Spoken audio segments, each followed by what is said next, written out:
this is the next era of finance, at least for the next 10, 20 years that I see. So what's going to happen? There will be two kinds of inflation. Actually, we were talking about this yesterday. So you guys only know one kind of inflation, right? So there's actually two kinds of inflation going to happen. There's this thing called the high street inflation, and the second kind of inflation is called monetary inflation. So what's the difference between both of this kind of inflation? Number one, high street inflation is like the everyday coffee, petrol that you pump. It's going to be relatively subdued.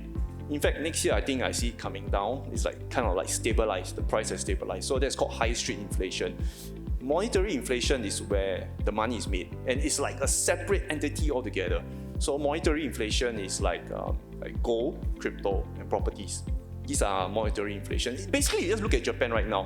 What happened to the Japan stock market when they started their yield curve control back 30 over years ago?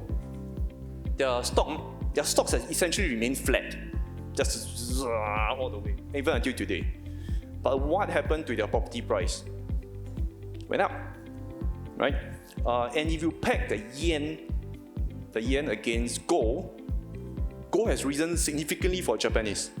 You must understand. So this is the new era of finance we are in, and this is probably something that is not written in the textbooks. And usually whatever happened in the textbooks doesn't happen in real life. Let's face it that way, right?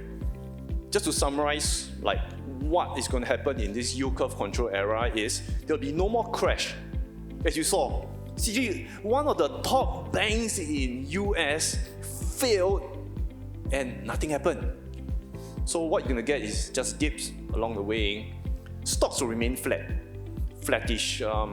Growth investing, like those days when I was doing my YouTube days, like invest in innovation, that's all crap now, right? Because now when the cost of capital means interest rates will be roughly quite high, it's not going to go to zero anymore. Cost of capital affects innovation, so growth is kind of like dead. Ivan, you good value investor, right? You went to visit Warren Buffett. Yeah, he went to Berkshire. But he didn't see me, I saw him.